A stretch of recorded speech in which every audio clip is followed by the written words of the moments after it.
नमस्कार, आप देख रहे हैं द न्यूज लैब और मैं हूं आपके साथ रश्मि चंद्र। आज हम बात करेंगे रूस गृह युद्ध की। वैगनर आर्मी ने आत्मसमर्पण कर दिया है। इससे पूरी दुनिया में परमाणु युद्ध का खतरा टल गया है। आइए इस रिपोर्ट से आपको समझाते हैं कि इस पूरी लड़ाई का सच क्या है। वैगनर आर्मी के मुखिया प्रिगोजिन ने हथियार डाल दिए हैं और अपने सैनिकों को बैरक में वापस जाने के लिए कह दिया है। प्रिगोजिन, जिसने व्लादिमीर पुतिन के शक्तिशाली निरंकुश सरकार के खिलाफ हथियार बंद बगावत शुरू की थी, ने अपने हथियार डाल दिए हैं। प्रिगोजिन ने अपनी बगावत को न्याय की लड़ाई बताया है। इस सरेंडर के साथ ही रूसी गृह युद्ध की संभावना नजदीकी भविष्य में धूमिल हो गई है। एक कहावत है, When you hire a gun for fire, gun can be used to fire on yourself too। इस बगावत के पीछे अमेरिकी हाथ होने से इनकार नहीं किया जा सकता है, या ये भी हो सकता है कि प्रिगोजिन महत्वाकांक्षी हो गया है और पुतिन को कमजोर मानने की गलती कर बैठा हो। जो भी इस लड़ाई का अंत बिना खून खराबे के हो गया और एक रिपोर्ट के अनुसार इसके लड़ाकों को अभ्युदय मिल जाएगा। वैगनर ग्रुप आधिकारिक रूप से पीएमसी वैगनर के जाने माने कंपनी मोटे तौर पर अमेरिकी कंपनी ब्लैक वाटर के तर्ज पर काम करती है। वैगनर एक प्राइवेट मिलिशिया है जो कि उन कामों को करने के लिए बनाई गई है जो स्टेट खुद नहीं कर सकते हैं, जैसे नागरिकों का उत्पीड़न, अपहरण, निर्दोष नागरिकों की हत्या, सामूहिक नरसंहार इत्यादि। यूक्रेन के डोबस गृह युद्ध के समय यह ग्रुप पहली बार मशहूर हुआ। इस ग्रुप की स्थापना प्रिगोजिन ने की थी। प्रिगोजिन कभी पुतिन के साथ सेफ माने जाते थे। प्रिगोजिन जो छोटे मोटे क्राइम के कारण रूस की जेल में 9 साल की सजा काट चुका था, अचानक से रातों रात सेंट पीटर्सबर्ग में एक फैंसी रेस्टोरेंट के मालिक बन जाते हैं। यह रेस्टोरेंट पुतिन के लिए खास पार्टी होस्ट करने के लिए जाना जाता था। कभी इस रेस्टोरेंट को अमेरिकी प्रेसिडेंट जॉर्ज डब्ल्यू बुश को होस्ट करने का गौरव हासिल हुआ था। पुतिन के साथ दोस्ती ने प्रिगोजिन को रूस की सरकार से बड़े बड़े ठेके दिलवाए और यह शख्स अमीर होता चला गया। वैगनर ग्रुप अब तक पर्दे के पीछे काम कर रहा था। वॉल स्ट्रीट जर्नल की एक रिपोर्ट के अनुसार वैगनर ग्रुप 4 महाद्वीप और कम से कम 10 देशों में काम कर रहा है। वैगनर ग्रुप को सबसे पहले कामयाबी लीबिया में मिली। इस रिपोर्ट के अनुसार बशर अल-असाद की सरकार ने वैगनर ग्रुप से एक करार किया था। इसके अनुसार इस ग्रुप को सीरिया तेल के उत्पादन में लगभग 25% की हिस्सेदारी दी गई थी। सुरक्षा देने और विद्रोहियों से अधिक तेल के कुएं छीनने के बदले इस समझौते से वैगनर ग्रुप को अरबों डॉलर की आमदनी हुई। वहीं इसके लड़कों का महीने का वेतन 3000 USD से भी कम था। इसी मॉडल पर काम करते हुए वैगनर ग्रुप ने सेंट्रल अफ्रीका में कई देशों की सरकारों के साथ कॉन्ट्रैक्ट किया और गोल्ड, डायमंड, टिम्बर के मीनिंग के लिए एक्सक्लूसिव अधिकार हासिल कर लिया। यह ग्रुप रशियन आर्मी के अनुभवी लड़कों को नौकरी दे रहा था और अपने विस्तार कर रहा था। इस ग्रुप का इस्तेमाल विदेशों में रशियन समर्थित सरकार की मदद करने के लिए किया जाता था। इस आर्मी के अनकन्वेंशनल तरीके अमेरिकी मलेशिया ग्रुप ब्लैक वाटर से मिलते थे।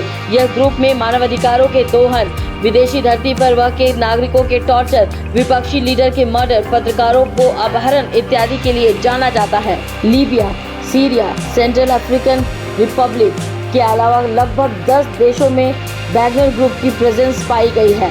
2014 से 2022 तक वैगनर ग्रुप के लिए सब कुछ अच्छा चल रहा था, लेकिन पुतिन के यूक्रेन इन्वेजन ने वैगनर ग्रुप के किस्मत के सितारे गर्दिश में चले गए। यूक्रेन इन्वेजन में रशियन आर्मी के हजारों लड़कों की मौत के बाद पुतिन ने वैगनर ग्रुप को यूक्रेन में डिप्लॉय कर दिया। इस लड़ाई में वैगनर ग्रुप को भी नुकसान झेलना पड़ा और डिप्रेशन में इसके चीफ प्रिगोजिन को रशियन जेल से लड़ाकों की भर्ती करते हुए वीडियो में पाया गया। यूक्रेन वॉर ने वैगनर ग्रुप का चरित्र बदल दिया। अब यह एक प्रोफेशनल मिलिशिया की जगह नौसिखियों का दल बन गया, जिन्हें लड़ाई की अग्रिम पंक्ति में मरने के लिए भेजा जाने लगा ताकि रशियन आर्मी की मानवीय क्षति को कम किया जा सके। यूक्रेन की लड़ाई की लंबी खींचने से रशियन आर्मी ने वैगनर ग्रुप को दिए जाने वाले गोला बारूद में कटौती करनी शुरू कर दी। इससे वैगनर ग्रुप की लड़ने की क्षमता में कमी आई।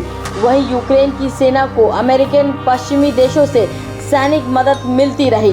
इससे वैगनर ग्रुप की लड़ाकों की मानवीय हानि में अभूतपूर्व वृद्धि हुई। पुतिन की कमजोर होती स्थिति ने क्रेमलिन में वैगनर ग्रुप के चीफ को कई मददगार दिए होंगे, जिन्होंने इसको विद्रोह करने के लिए प्रेरित किया होगा। ऐसा लगता है कि पुतिन ने प्रिगोजिन के मददगारों की पहचान कर ली है और वैगनर इस लड़ाई में अकेला रह गया। वैगनर ग्रुप क्रेमलिन से केवल 200 किलोमीटर की दूरी पर आने वाले स्कैंडल कर दिया और इसके चीफ को बेलारूस में शरण दी गई। बेलारूस के प्रेसिडेंट लुकाशेंको की मदद से पुतिन ने फिलहाल तो गृह युद्ध को टाल दिया है, साथ ही रशियन परमाणु हथियारों का गलत हाथों में जाने का खतरा भी टल गया है। अगर यह गृह युद्ध होता तो इसके परिणाम न केवल रूस बल्कि सारे विश्व को भुगतना पड़ सकता था। रूस के पास अमेरिका के बाद परमाणु हथियारों का सबसे बड़ा जखीरा है। इसके अलावा रूस जैविक हथियारों का बहुत बड़ा जखीरा रखे हुए है। विश्व को ये नहीं भूलना चाहिए कि रूस मानवाधिकारों के हनन के लिए जितना वो दोषी हो, उसके अपराध अशोचनीय, ईमान अक्षम्य हो, लेकिन एक कमजोर और विघटित रूस से ज्यादा खतरनाक कुछ नहीं हो सकता है। वैगनर ग्रुप जो कि मानवाधिकारों के हनन के लिए बदनाम है, उसने ये सारे पैतरे अमेरिकी मिलिशिया जैसे ब्लैक वाटर से ही सीखे हैं।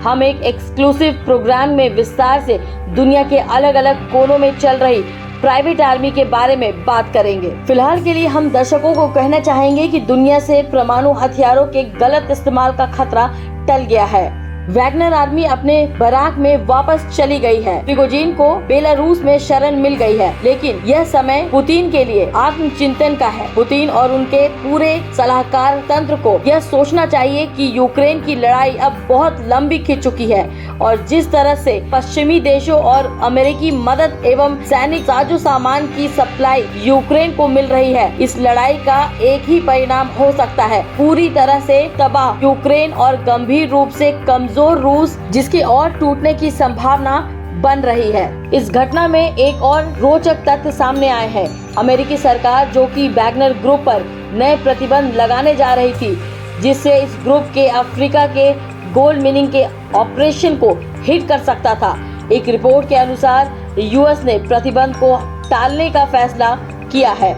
यूएस के थिंक टैंक के अनुसार इससे पुतिन की शक्ति में कमी आ सकती है। पुतिन को यह अपने सुपर ईगो छोड़ देना चाहिए और इस शतरंज से जुड़े इस कहावत पर ध्यान दें। पुतिन को यह अपने सुपर ईगो छोड़ देना चाहिए और इस शतरंज से जुड़ी इस कहावत पर ध्यान देने की जरूरत है। जब खेल खत्म होता है तो राजा और प्यादा एक ही बक्से में रखे जाते हैं। इस लड़ाई का अंत करें और यूक्रेन की जनता को अपनी बिखरी टूटी जिंदगी और देश को जोड़ने और जीने दें। साथ ही रूस के सैनिक तंत्र को विनाशकारी युद्ध में झोंकने की जगह भविष्य में होने वाले लड़ाई के लिए बचा कर रखें।